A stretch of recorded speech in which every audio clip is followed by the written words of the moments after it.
Sistem Necromancer, bab 388 sampai dengan 390. Bab 388, Konspirasi Tangan Iblis. Sial, kenapa ada begitu banyak undead? Mereka datang untuk membalas dendam pada kita. Apa yang harus kita lakukan? Perahunya telah diambil alih oleh undead. Para perompak yang mabuk langsung sadar. Sambil berteriak, dia mengenakan armornya dengan panik. Mereka adalah bajak laut. Saya juga memikirkan tentang balasan yang akan saya terima. Tapi mereka belum pernah membunuh begitu banyak orang dalam hidup mereka. Ini termasuk semua orang yang dibunuh oleh bajak laut di kepala mereka. Kapten bajak laut itu juga tampak ngeri, dan matanya dengan cepat melihat sekeliling. Dia sedang memikirkan cara untuk mundur. Pulau ini kembali sunyi. Mayat-mayat telah dikumpulkan dan ditumpuk bersama-sama, bersimbah darah. Terutama kain dan kulit. Buka kembali gerbangnya dan biarkan kerangka yang dipindahkan kembali ke sisi lain. Muatan di ketiga kapal tersebut banyak. Tengkorak yang bersiaga segera mengambil tindakan dan mulai membersihkan medan perang. Dalam sekejap mata, para perompak diliputi oleh kerangka tersebut. Hanya suara tebasan dan ratapan yang datang dari bawah kerangka tersebut membuktikan bahwa para perompak masih melawan. Semua barang dimasukkan ke dalam kantong luar angkasa, langsung keluar dari kabin, dan dikembalikan ke pulau. Di salah satu kabin juga ditemukan sejumlah besar koin emas dan perak milik para bajak laut, serta beberapa peralatan emas dan perak. Para perompak sudah mati semua, kata Glenda. Aku belum menyadarinya. Jumlah bajak lautnya sangat banyak. Jika kamu menggunakan begitu banyak kerangka, kamu tidak akan punya tempat untuk bersembunyi. Para undead melarikan diri dan mulai mengejar para bajak laut. Ini adalah pulau terpencil. Tanpa perahu, mereka tidak memiliki kesempatan untuk melarikan diri. Detik berikutnya, para kerangka itu mulai mengecilkan pengepungan dan bergegas menuju para bajak laut. Secara bertahap, ratapan itu berhenti. Wu Heng meliriknya dan memerintahkan, bersihkan medan perang dan kumpulkan semua mayat dan peralatan. Kemudian ambil kesempatan untuk merebut kembali kapal tersebut. Mayat yang tersisa akan dilepaskan ke medan perang mayat mati dan semuanya akan diubah menjadi kerangka. Dengan jari menunjuk senjata di tangannya, sejumlah besar kerangka di sekitarnya segera bergegas ke beberapa arah. Anda juga tidak bisa berenang ke pantai lain. Wu Heng melepaskan kondisi kehadiran Tuhan dan Glenda terbang kembali dari kejauhan. Benar, Wu Heng berkata langsung dari belakang, maju dan pergi ke pantai. Kapal kargo bergerak maju lagi dan perlahan merapat. Masuki gerbang selagi kerangka itu ada di sana. Sejumlah besar kerangka berdiri di tempatnya, bersiaga. Di tengah kerangka, menatap bajak laut yang berkeliaran di kejauhan. Mata para perompak sudah panik, tapi mereka masih mengeluarkan senjatanya dan mulai berlari ke satu sisi mengikuti kapten. Mengepung para bajak laut yang berputar-putar di tengah. Tanpa memikirkan rute pelarian lainnya, sang kapten mengeluarkan senjatanya dan berteriak, "Diam, mereka semua adalah bajak laut sialan, kenapa kamu panik? Tengkorak ini tidak terlalu pintar. Ikuti aku," berputar-putar lalu pergi dan ambil kembali kapalnya. "Kamu tidak melarikan diri, apakah kamu bersembunyi di laut?" Wu Heng menggunakan penampakan ilahi untuk menempatkan kesadaran spiritualnya pada kerangka biasa. Berencana untuk memutar kerangka dalam lingkaran. Kerangka itu juga telah kembali ke mode siaga. Dia mengangkat helm di kepalanya. Biarkan kerangka itu menyeret keluar tubuh kapten bajak laut, membungkusnya dengan tikar jerami, dan memasukkannya ke dalam ring luar angkasa.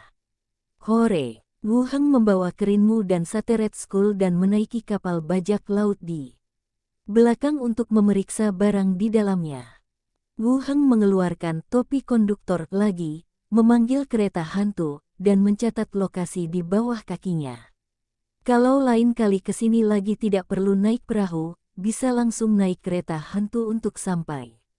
Tunggu sampai semuanya diproses. Kembali ke kapal, biarkan kerangka lain mengendalikan kapal yang ditangkap, dan kembali ke Pulau Harta Karun bersama. Awalnya, saya ingin naik kereta hantu kembali, tetapi kerangka itu mengendalikan kapal untuk kembali. Tetapi setelah berpikir sebentar, saya takut terjadi sesuatu yang tidak beres. Sekelompok kerangka sedang mengemudikan kapal ke pelabuhan. Jika dia tidak ada di sana, mungkin akan terjadi kepanikan.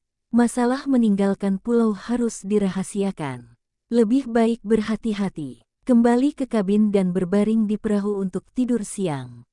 Hari sudah senja pada hari kedua ketika kami kembali ke Pulau Harta Karun. Panggil kereta dan bawa jenazah ke kamar mayat asosiasi terlebih dahulu, lalu kembali ke kediamannya. Pergilah ke ruang tamu. Minnie dan Underwhale segera berjalan. Tuan, kamu kembali. Sister Weir dan saya sangat mengkhawatirkanmu. Minnie memeluk lengannya dan berkata. Anyer juga memeluk lengan lainnya dan juga memberikan tatapan lembut. Ini misi kecil, tidak ada yang berbahaya. Wu Heng memeluk mereka berdua dan duduk di sofa, dan terus bertanya, apakah tidak ada yang terjadi dalam 2 hari terakhir. Minnie berkata, tidak terjadi apa-apa. Saudari Sanara datang. Setelah duduk beberapa saat, dia bertanya mengapa saya tidak melihatmu. Saya bilang kamu pergi untuk menangkap penjahat yang dicari. Yah, apakah tidak ada yang salah dengan pergaulan itu? Wu Heng memeluk gadis rubah kecil di sisi lain. Underwhale bersandar di dadanya dengan patuh dan berkata dengan lembut, tidak ada yang terjadi di asosiasi. Tidak apa-apa selama tidak ada yang bisa dilakukan. Makan malam apa? Tuan, tunggu sebentar, ini akan segera siap. Minnie bangkit dan pergi ke dapur untuk mendesak kerangka itu agar mempercepat. Segera makan malam disajikan. Mereka bertiga duduk bersama dan mulai makan. Setelah makan malam, kedua gadis itu memandikan burung hantu kecil itu di halaman. Wu Heng pergi ke ruang stasiun radio di lantai 3 untuk menghubungi Philippa. Philippa, kamu di sana. Bagaimana kalau sekarang? Apakah kamu sudah menangkap bajak laut bau itu? Sudah terbunuh. Wow, kamu sangat efisien. Wu Heng melanjutkan, jenazah telah dikirim ke asosiasi untuk diautopsi. Setelah otopsi memastikan identitasnya, itu akan dimasukkan dalam informasi Anda. Oke. Teruslah bekerja keras, masih ada 2 lagi yang harus diselesaikan. Dimengerti. Nada bicara Philippa penuh antusiasme. Saya tidak ada urusan, urus saja urusan Anda. Bagus. Setelah menutup obrolan, Wu Heng duduk di ruang kerja sebentar. Minnie menyiapkan air mandi, dan dengan bantuan kedua gadis itu, dia mandi dengan nyaman. Saat hari mulai gelap, semua orang kembali ke kamar masing-masing untuk beristirahat. Saat itu sudah larut malam, dan Wu Heng tiba-tiba membuka matanya. Keluar dari kamar, di ujung koridor, saya melihat Sanela mengenakan gaun tidur, dengan hati-hati turun dari atap. Wu Heng membubarkan penjaga kerangka yang mendekat dan membantunya turun. Mengapa kamu tidak memberitahuku sebelumnya? Aku tidak akan membiarkan bangau kertas menyebarkan berita ini. Sanara memutar matanya ke arahnya dan bertanya, kamu kembali, dan kamu tidak mengatakan kamu sedang mencariku. Aku baru saja kembali, ini agak terlambat, jadi aku tidak mengganggumu. Akan aneh jika aku mempercayaimu. Wu Heng mengangkat pinggangnya dan bertanya, pergi ke kamar tidur, ruang kerja, atau halaman. Mata Sanara membelalak, kamu masih ingin ke halaman. Kamu gila. Kalau begitu, pergilah ke kamar tidur. Terserah kamu, aku akan tetap mengirimkannya kepadamu. Wu Heng tersenyum, memeluknya dan berjalan menuju kamar tidur. Kota pesisir, kedai minuman yang didekorasi dengan baik. Seorang pria berjubah, menggantungkan manik-manik rosario, dan memegang buku di salah satu sisi lengannya muncul di pintu kedai. Melihat sekeliling, dia berlutut dan berdiri tegak dari tanah. Memilih melalui jendela yang terbuka di lantai 2 dan langsung masuk. Ruangan itu kosong, hanya terdengar suara nafas samar-samar dari ruangan belakang. Pria itu hendak masuk. Dari kamar tidur, terdengar suara seorang wanita, Kapten Tangan Iblis, apa yang kamu lakukan di sini? Pria itu berhenti dan tidak memasuki kamar tidur. Dia langsung berkata, saya di sini untuk bekerja sama dengan Anda dan membuat masalah besar. Pergilah, bau laut di tubuhmu menjijikkan, aku tidak punya apa-apa untuk bekerja sama denganmu. Pria itu duduk di samping dan berkata, Wu Heng, wakil diakon Pulau Harta Karun, dan Imiro, diakon, apakah Anda tertarik? Katakan dengan jelas. Bab 389. Bab 389, teman lama tiba. Kapten Tangan Iblis duduk di kursi di sebelahnya, membuat bahu ringan, yang mirip dengan berkah agama, dan berkata, saya telah menghubungi beberapa kelompok bajak laut lain dan akan menguji tindakan asosiasi Pulau Harta Karun. Tangkap mereka, lalu kepung dan bunuh mereka. Ketuk-ketuk-ketuk gelombang. Suara langkah kaki terdengar lirih. Di kamar tidur, seorang wanita yang mengenakan baju tidur merah berjalan keluar perlahan. Dia memiliki rambut halus dan wajah menawan dan seksi. Dia memandang orang lain dan berkata langsung, itu ide yang berani. Apakah kamu tidak takut mati? Imiro tidak akan membiarkanmu menggertaknya. Orang-orang di bawah tanganku. Pria itu melanjutkan, inilah sebabnya saya datang kepada Anda. Saya ingin Anda menahan Imiro. Selama dia tidak ikut campur, kita punya cara untuk membunuh anak itu dan pergi. Kamu memintaku untuk memblokir senjatamu, apakah kamu mencari kematian? Tidak, aku tidak membutuhkanmu untuk mengambil tindakan, jadi itu tidak dihitung sebagai berkelahi dengan Imiro. Menurut karakternya, meskipun dia curiga, dia tidak akan mengambil tindakan terhadapmu, apalagi dikenai daftar orang yang dicari oleh asosiasi. Apa artinya? Selama kamu mendarat di Pulau Harta Karun, Imiro dengan sendirinya akan memperhatikanmu. Selama kamu tinggal di pulau itu selama sehari, dia tidak akan meninggalkan pulau itu dengan gegabah, dan kita akan memiliki lebih banyak peluang. Kelompok bajak laut baru mungkin muncul dari kelompok bajak laut yang baru terbentuk, atau dari bajak laut yang terpecah belah karena perselisihan internal. Melihat malam di luar jendela. Oke, kamu melakukan pekerjaan dengan baik, kali ini aku akan menuliskan informasinya untuknya.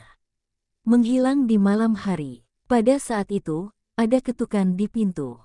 Bercerita tentang bagaimana Pilipa memberikan informasi dan membunuh sendiri bajak laut buaya beracun. Tampaknya bisa diterima. Apa yang kamu ingin tubuhnya lakukan? Yang terbaik adalah menghancurkannya saat itu juga. Jika tubuhnya diawetkan, mungkin meninggalkan bahaya yang tersembunyi.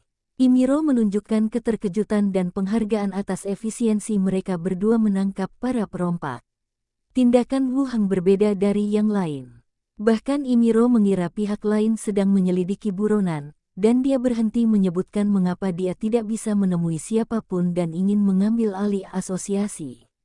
Dalam lingkungan sosial saat ini, sulit untuk menghentikan bajak laut. Underwhale memikirkannya sejenak, dan langsung teringat kapan terakhir kali dia menulis surat. Setelah tiba di asosiasi, Wu Heng pertama-tama pergi ke ruang kerja di Aken.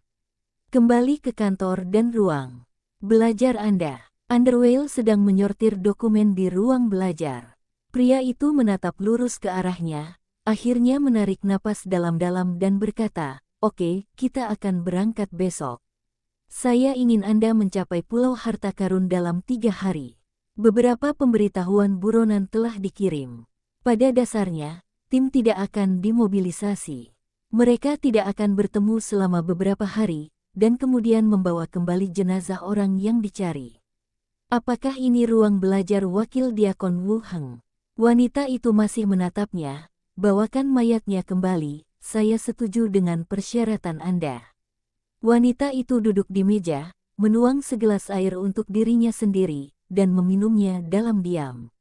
Wanita itu terdiam selama beberapa detik, saya ingin mengambil tubuh Wu Heng. Underwhale membuka pintu, dan sesosok tubuh berdiri di luar pintu. Setelah mengatakan itu, dia melompat keluar jendela lagi. Mana hadiahnya? Hari berikutnya. Terima kasih, Diakon. Sekarang, meskipun Anda tidak datang ke asosiasi selama beberapa hari, Wu Heng melihatnya di tangannya dan menemukan bahwa beberapa kelompok bajak laut dan beberapa buronan penjahat dengan kejahatan besar memang telah ditambahkan. Tuan, perintah buronan asosiasi telah diperbarui pagi ini. Ini adalah informasi buronan yang baru ditambahkan. Wanita itu menyipitkan matanya sedikit jika dia bisa melakukan langkah ini. Saya Kavina, Kapten baru tim 11, dan saya telah bekerja sama dengan Wakil Diakon Wu Heng. Wu Heng mengucapkan terima kasih dan kemudian keluar dari ruang belajar. Pria itu terdiam selama beberapa detik, 200 koin emas dan 1 kapal perang. Jika ada urusan di laut, saya dapat membantu Anda. Tersenyum dan berkata, ini Suster Kavina. Wakil Diakon sering menyebutkan hal-hal yang dia lakukan denganmu di kota Blackstone. Ya, benarkah? Tanya Enwil. Wu Heng mengeluarkan tabletnya dan mengambil foto pesanan baru yang diinginkan untuk memudahkan referensi nanti. Dong dong dong gelombang. Berbicara, dia menyingkir dan memimpin pihak lain ke ruang kerja. Ah, benarkah? Kavina tidak menyangka pihak lain telah mendengar tentangnya. Merasa sedikit terkejut, masuk ke ruang belajar. Kemudian dia melihat Wu Heng duduk di belakang meja. Kavina tersenyum dan berkata, Wu Heng, Wakil Diakon. Wu Heng juga memandangnya. Tidak ada perubahan dari kesannya. Dia merasa jauh lebih dewasa, dan ekspresinya memiliki tekad seperti seorang pendekar pedang. Kavina, kamu datang begitu cepat. Aku sudah menerima suratmu. Setelah dipikir-pikir, aku melamar untuk dipindahkan ke sini. Aku akan lebih menjagamu di masa depan, kata Kavina dengan agak hati-hati. Saat ini, Underwale membawakan teh dan kue untuknya. Dia juga melihat ke atas dan ke bawah dengan rasa ingin tahu. Jangan khawatir, aku tidak akan membiarkanmu diintimidasi. Kavina tersenyum dan tidak banyak bicara. Apakah Anda sudah menyelesaikan proses orientasi? Wu Heng terus bertanya. Kavina berkata, surat pengangkatan telah diserahkan kepada Diakon Imiro yang kini menjadi Kapten tim 11. Yah, senang sekali bisa berhasil bergabung dengan perusahaan. Apakah kamu sudah menyelesaikan akomodasimu? Wu Heng terus bertanya. Belum, aku akan memeriksanya dan menyewa tempat tinggal. Wu Heng berpikir sejenak dan berkata, rumah yang saya tinggali memiliki banyak kamar. Saya dapat memberikan Anda satu, atau saya dapat membukakan asrama untuk Anda di asosiasi. Saya akan tinggal di sana ketika saya datang ke sini. Tidak membutuhkan biaya dan kondisinya cukup bagus. Kavina melirik asisten bisir tidak jauh dari situ dan berkata, sebaiknya aku tinggal di asrama. Baiklah, kalau begitu aku akan mengajukan lamaran pindah untukmu nanti, dan kamu bisa langsung pindah. Terima kasih banyak. Kavina mengucapkan terima kasih. Dengan bantuan, banyak hal menjadi mudah. Tidak terlalu rumit juga. Kavina terus bertanya, adakah yang harus saya perhatikan di Pulau Harta Karun ini? Wu Heng berpikir sejenak dan berkata, ancaman utama terhadap Pulau Harta Karun adalah bajak laut, tetapi dengan Diakon Aimiro duduk di pulau itu, hampir tidak ada bajak laut yang berani mendekat, dan Anda tidak ada hubungannya. Tunggu sampai asosiasi merekrut Anda dengan semua para anggota, lalu lihat apa misinya. Oke, ada banyak balapan di sini, apakah ada pantangan? Aku tidak terlalu yakin tentang ini. Komunikasikan saja secara normal, tidak banyak pantangan. Oke, ngomong-ngomong, kamu berada di level berapa? Wu Heng terus bertanya. Kavina melirik ke arah asisten tidak jauh lagi, dan masih berkata, level 8. Mengapa kamu naik level begitu cepat? Wu Heng sedikit terkejut. Kecepatan upgrade Kavina tidak terlalu lambat. Selanjutnya, persyaratan tingkat kapten telah terpenuhi. Dibandingkan denganmu, apakah aku cepat? Kavina melihat, tidak bisa dibandingkan seperti ini. Saya seorang penyihir dan saya mengandalkan pelayan kerangka. Anda memiliki kekuatan yang nyata. Kami tidak perlu menyombongkan diri seperti ini. Wu Heng mengangguk, lalu bertanya, apa persyaratan Anda untuk anggota tim? Ketika kandidat yang cocok tersedia, saya akan mengatur agar Anda bergabung dengan tim. Senang sekali memiliki pendukung. Kavina menghela nafas dan berkata, jika Anda menginginkan seorang penjaga hutan, yang terbaik adalah memiliki seorang profesional hukum. Ranger pada dasarnya dilengkapi di setiap regu. Penjinakan hewan masih menjadi metode utama penyelidikan. Profesi hukum memiliki beberapa kesulitan, mereka umumnya penyihir. Penyihir masih relatif jarang di Pulau Harta Karun, dan mereka tidak akan dengan mudah bergabung dengan tim profesional untuk berpetualang. Baiklah, aku akan mengawasinya untukmu. Apakah Anda sudah diberitahu bahwa Kapten akan menikah? Tanya Kavina. Tidak, tapi dia menulis kepadaku ketika dia jatuh cinta dengan kapten tim kedua. Saat itu seharusnya transfermu, jadi aku tidak memberitahumu. Yah, aku seharusnya sedang dalam perjalanan saat itu. Meskipun aku menulis surat, aku tidak dapat menerimanya. Saya bahkan tidak menyangka kapten dan kapten Tulisa akan berkumpul, kenang Kavina. Aku sudah melihat mereka berkencan beberapa kali, tapi sekarang sudah terlambat. Benar-benar, Keduanya mengobrol sebentar, dan Wu Heng memberinya sertifikat asrama. Biarkan Underwhale mengajaknya memilih ruangan, dan pada saat yang sama memperkenalkan fungsi masing-masing area asosiasi. Bagi saya juga merupakan hal yang baik bahwa Kavina bisa datang ke sini. Kami memiliki hubungan yang baik satu sama lain, dan kami tetap berhubungan satu sama lain melalui surat. Bila ada aksi di kemudian hari, itu akan dianggap sebagai tim kecil yang bisa dikendalikan sendiri. Dan biaya suap oleh pihak lain juga lebih tinggi, dan mereka tidak akan mudah mengkhianati diri sendiri. Kedua wanita itu pergi. Wu Heng hanya membereskan dan kembali ke kediamannya. Kembali ke tempat tinggal Anda. Buka pintu langsung di ruang belajar dan pergi ke dunia zombie. Kalema masih duduk di mejanya membaca, dan dia telah membaca lebih dari separuh Battlefield of the Dead di tangannya. Saya rasa saya akan segera menyelesaikannya. Jika Anda mempelajari Dead Course Battlefield, Anda dapat sepenuhnya menggantikan posisi Wu Heng. Pimpin pasukan kerangka secara langsung untuk membersihkan zombie. Anda juga dapat meningkatkan pengalaman Anda. Menarik pandangannya, dia mengambil walkie-talkie pengisi daya dan menelepon Ki Hancai. Tidak lama kemudian, Ki Hancai muncul dari bawah. Militer menarik diri dan menjual sejumlah besar peralatan dan perlengkapan militer kepada kami sebelum berangkat. Bab 390. Bab 390, Permintaan Maaf. Kata-kata Ki Hancai membuat Wu Heng sedikit mengernyit. Tempat penampungan militer dievakuasi begitu cepat. Apa yang telah kamu jual kepada kami? Wu Heng bertanya, memberi isyarat agar dia masuk ke kamar untuk mengobrol. Ki Hancai masuk ke dalam ruangan, melirik ke arah penyihir kerangka yang sedang membaca buku, dan berkata, saat bertukar barang seperti pelindung tubuh, helm, masker gas, peralatan radio, dan headset, saya meminta mereka untuk menyediakannya dengan alasan bahwa mereka tidak banyak berguna. Sejumlah amunisi dan kendaraan militer diperoleh, dan mereka setuju. Tentu saja, tempat penampungan militer berencana untuk mengemas semua bahan yang tidak terpakai atau sulit dibawa dan menukarnya dengan makanan. Musim dingin akan segera tiba, dan betapapun berharganya barang atau peralatan canggih sebelumnya, itu tidak sepenting makanan. Ki Hancai tidak menerima seluruh pesanan, tetapi meminta pihak lain untuk menjual sejumlah senjata, amunisi, dan kendaraan militer sebelum setuju untuk menerima sejumlah pasokan ini. Pasarnya juga tutup. Ki Hancai menjawab, tidak, pasar ini masih terbuka untuk dunia luar, tetapi telah dikelola oleh basis yang selamat.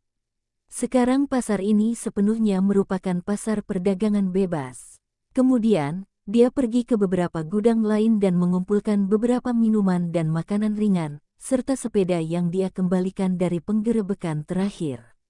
Dua hal utama telah dibahas. Sisa barang akan diserahkan kepada Ki Hancai untuk didistribusikan. Keduanya bangkit dan berjalan keluar bersama. Wu Heng terus berkata kepada Ki Hancai, namanya Kalema, dan memiliki kemampuan yang mirip dengan milikku. Pada siang hari, dia akan membawa zombie yang berserakan bersamanya.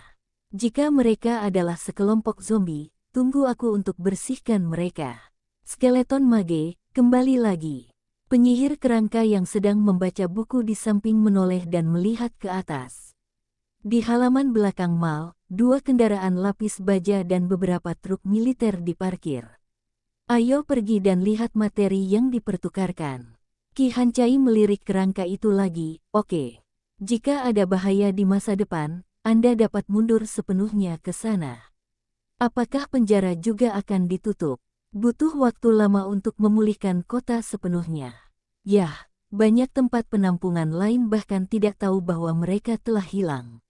Masih perlu melanjutkan pembersihan. Wu Heng melanjutkan, Kalema, ikuti pengaturannya, pimpin pasukan kerangka, dan bersihkan zombie di sekitarnya. Oke, mari kita lanjutkan membaca. Dimengerti. Ki Hancai melanjutkan, Saudari Yahong dan saya telah mendiskusikan masalah pangkalan dan berencana untuk mempertahankan 3 pangkalan, terminal penumpang, area pabrik lama dan pusat perbelanjaan, dan pangkalan yang tersisa akan ditutup sementara. Wu Heng dipindahkan untuk membuka kunci kerangka pengemudi dan mengambil alih kendaraan lapis baja. Dia dan Ki Hancai berbicara tentang tata letak pusat perbelanjaan. Kemudian lanjutkan ke gudang. Ki Hancai mengangkat alisnya, dengan sedikit keterkejutan di matanya. Mereka bergerak cukup cepat. 2 basis penyintas yang relatif kuat kemungkinan besar akan berkonflik mengenai sumber daya dan berakhir dengan pertikaian. Ki Hancai juga berbicara tentang masalah perluasan periferal. Ki Hancai berdiri dan berjalan keluar bersamanya. Jika mereka tidak pergi, cepat atau lambat mereka akan bertemu satu sama lain. Kalian berdua akan mendiskusikannya nanti dan mengatur orang-orangnya secara terpisah. Sekarang setelah mereka keluar dan bergabung dengan provinsi, ini adalah hasil terbaik. Setelah mendengarkan laporan Hancai tentang kuantitasnya, Ki memasukkan barang-barang ini ke dalam ring luar angkasa. Tidak apa-apa untuk menutupnya. Sementara, setelah menduduki pusat kota, juga berkembang ke wilayah sekitarnya. Ki Hancai menjelaskan, jarak penjara terlalu jauh.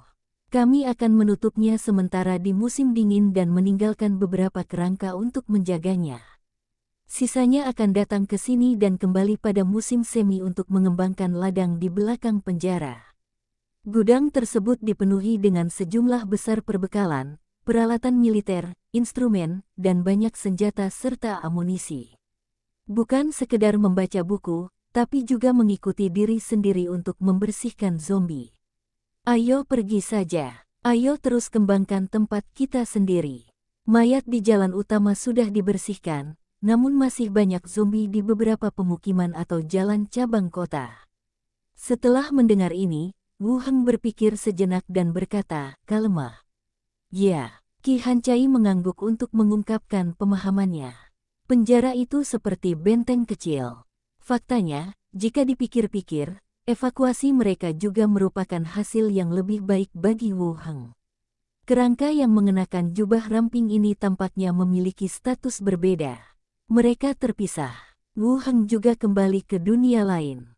Keluarlah dari ruang belajar. Setelah turun, saya melihat Minnie dan Underwhale sedang melihat bunga di halaman.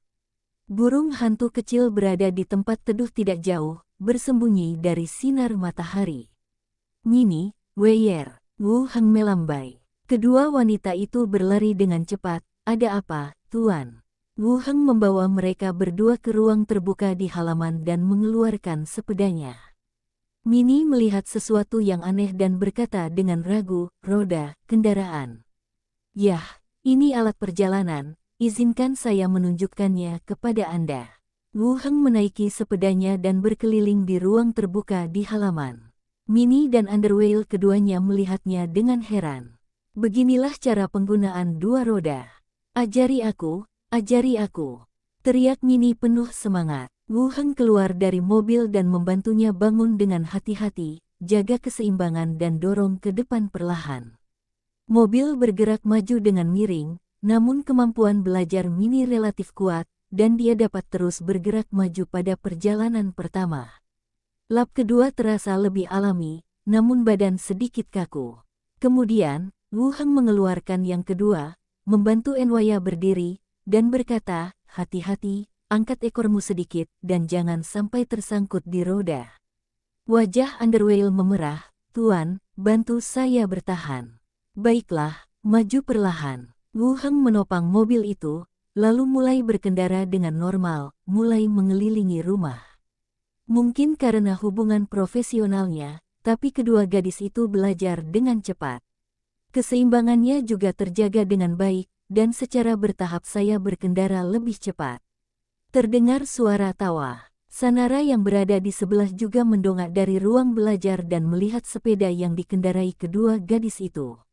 Dia kemudian melihat ke arah Wu Heng yang berdiri di halaman, berganti pakaian menjadi kemeja pendek dan celana panjang, lalu berjalan sendirian. Wu Heng membukakan pintu untuknya. Sanara bertanya, apa yang mereka mainkan? Wu Heng melihat ekspresi irinya dan mengambil yang lain, ini untukmu. Aku akan mengajarimu cara mengendarainya. Melihat ada salah satu miliknya, Sanara langsung tersenyum. Dengan penyangga, pasang sepeda dengan hati-hati. Tak lama kemudian, dia juga bergabung dengan tim balap sepeda kedua putri tersebut. Suara tawa memenuhi seluruh halaman. Asosiasi, ruang belajar Diakon. Imiro duduk di belakang mejanya, mengerutkan kening melihat dokumen yang dikirimkan kepadanya. Moya berdiri di samping dan berkata, Lopez City meminta dukungan. Menurut Anda apa yang harus dilakukan? Baru saja menerima surat dari kota pesisir Lopez yang meminta bala bantuan. Imiro sedikit mengernyit, memikirkan pengaturan berikut. Tiba-tiba terdengar ketukan di pintu. Sesosok wanita berjalan masuk dengan angkuh. Diakon Imiro, sudah lama tidak bertemu. Kamu cukup berani, pelindung pemujaan hukuman Tuhan, kata Imiro dingin. Wanita itu duduk di sofa dan mengangkat bahu, saya tidak melakukan apapun. Apa masalahnya berani atau penakut? Apa yang kamu lakukan di Treasure Island? Imiro menyimpan dokumen-dokumen itu. Lewat, tinggal beberapa hari. Sudah makan malam, Minnie dan Enwil mulai membersihkan piring. Sanara berjalan cepat, mengangkat kakinya dan mematuk mulut orang lain. Aku akan kembali lagi nanti, ingatlah untuk tidak tidur terlalu nyenyak. Ya, Wu Heng mengangguk dan menepuk pantatnya dengan ringan. Saat hubungan antara keduanya berkembang, pihak lain tidak lagi menolak beberapa tindakan kecil, melainkan menikmatinya. Yang terakhir berbalik dan mengedipkan mata nakal, lalu berjalan ke pintu, mengucapkan selamat tinggal kepada Minnie dan Underwhale, dan kembali ke kediamannya. Wu Heng juga pergi ke halaman untuk berlatih ilmu pedang. Tidak lama kemudian, Minnie turun dari lantai atas dan berkata, Tuan, air mandi sudah siap, dan wanita bajak laut itu telah meninggalkan pesan untuk meminta sesuatu dari Anda. Oke. Wu Heng menyingkirkan pedang instruktur dan langsung naik ke atas dan memasuki ruang radio. Melihat buku rekor, mengangkat telepon dan bertanya, Philippa, apa yang terjadi? Philippa berkata, bukankah kamu memintaku untuk menanyakan tentang tangan iblis terakhir kali? Aku menemukan beberapa informasi, tapi aku tidak tahu apakah itu akan berguna bagimu.